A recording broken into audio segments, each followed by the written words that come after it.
अस्सलाम वालेकुम, कैसे हैं आप सब लोग। I hope you all good and welcome back to my YouTube channel.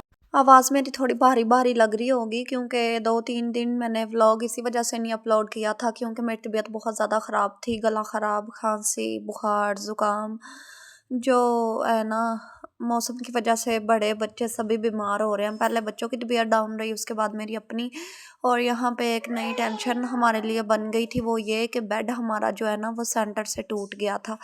तो अभी ना सोने की तैयारी कर रहे थे, बच्चों का दूध शूध बस बॉयल करके मैं अंदर लेके ही आई थी रूम में।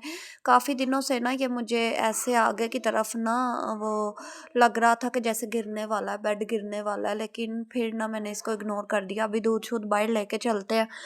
फिर जी हम लाउंज में ही सो गए थे चटाई के ऊपर रात में। और अभी ये देखे सुबह सुबह उठ के मैं जैसे ही रूम में आई हूँ ना, लाइट ऑन की है तो ये बेड की टेक जो है ना वो सारी ऊपर गिरी पड़ी थी। ऐसे रात में तो खड़ी हुई थी और दिन में जब मैं रूम में गई हूँ तो सारी ये गिरी हुई मुझे मिली। तो मैं देख के और ज़्यादा परेशान, मैंने कहा ये क्या हो गया भाई। वो बिल्कुल ही वो जो उसकी साइड की होती है ना लरें जिसको बोलते हैं पंजाबी में, वो ही टूट गई थी। तो खैर काफ़ी साल इसने हमारा साथ दे दिया। और लेकिन बेड सेट हमने तब लिया था जब हमने अपना 3 मरले का इस सोसाइटी में जहाँ रह रहे हैं ना इसमें घर बनाया था अपना। सबसे पहला घर जो हमने 3 मरले का बनाया था, तब अहमद मेरा 6 दिन का था। जब हमने न्यू घर बनाया था, शिफ्ट हुए थे, ये न्यू बेड सेट आया था तो बड़ी मैं खुश थी। नया घर, नया फर्नीचर, बड़ा मैं इसकी केयर करती थी, डस्टिंग डेली की डेली, और बड़ा इसको सजा के रखती थी ड्रेसिंग टेबल को। तो खैर जैसे जैसे टाइम गुजरता गया हमने घर सेल कर दिया। उसके बाद जो हमने सोफ़ा सेट लिया था वो भी सेल कर दिया। हम रेंट के घर में शिफ्ट हुए, फिर हमें वो रेंट का घर छोड़ना पड़ा, फिर हम दूसरे रेंट के घर में शिफ्ट हुए। इस तरह घर चेंज करते करते ना ये मतलब खोलने की वजह से ज़्यादा और फिर रखने की वजह से तो कुछ इसी वजह से भी ख़राब हो गया। रेंट के घरों में इतना ज़्यादा वो घर मतलब प्रॉपर जो होते हैं ना सही से बने नहीं हुए थे।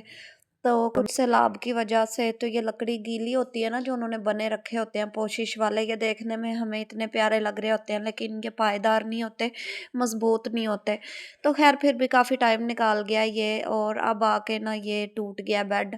तो अब हमारे लिए टेंशन की टेंशन नहीं है, मतलब कि अभी इतनी जल्दी हमारे लिए बहुत मुश्किल है नया बेड सेट जो है ख़रीदना।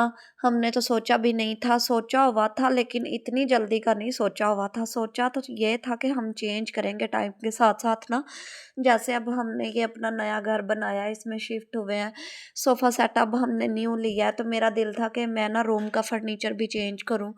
लेकिन हुआ कुछ यूँ कि ये अभी से ही टूट गया और अब हम दोनों ही परेशान हैं कि इतनी जल्दी हम नया बेड सेट कहाँ से और कैसे जो है ना वो अरेंज करें और लेके आएँ।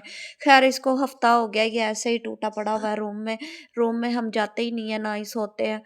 तो लाउंज में ही रात को सो जाते हैं, दिन में भी सारा दिन बच्चे इधर ही बैठ के खेलते हैं, खा भी लेते हैं। तो हमने इसी को ही लाउंज को ही ना अपना रूम बनाया हुआ है। लाउंज का फर्नीचर फ़िलहाल हमारा नहीं आया, तो रूम का फर्नीचर अभी इतनी जल्दी पॉसिबल नहीं है।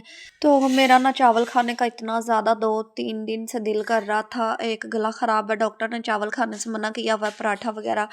तो पराठा तो गर्मी में वैसे भी दिल नहीं करता, लेकिन चावलों पे पता नहीं क्यों इतना दिल करता है जब डॉक्टर मना करे तो। ख़ैर फिर सब्ज़ी मँगवा ली थी हमने रात में। मैंने आसफ़ को कहा कि लेते आना मेरे लिए ना, क्योंकि गला तो पता नहीं कब सही होना है कि नहीं। मेडिसिन इतनी खा लिया, इतनी मोटी गोलियां, लेकिन गले को तो कोई फ़र्क ही नहीं पड़ा। तो इसी वजह से ना अनाया मेरे पास है, अभी मैं वॉइस ओवर कर रही हूँ ना तो दुद्धू मांग रही है। ये नेक्स्ट डे का व्लॉग है। यहाँ पे 7:30 का टाइम हो गया था, मैं काफ़ी दिनों बाद बाहर निकली हूँ। डीलक्स सैलून आई थी लेकिन इसके बंद होने में आधा घंटा था, इसीलिए मैं ज़्यादा व्लॉग ही नहीं बना सकी थी। वो मैंने ले ली और पूरे 8 सवा 8 बजे ना सैलून जो है बंद हो गया था। बस आज का व्लॉग था यहीं तक। ये हॉस्पिटल के बिल्कुल सामने ही सैलून है। अल्लाह हाफिज़।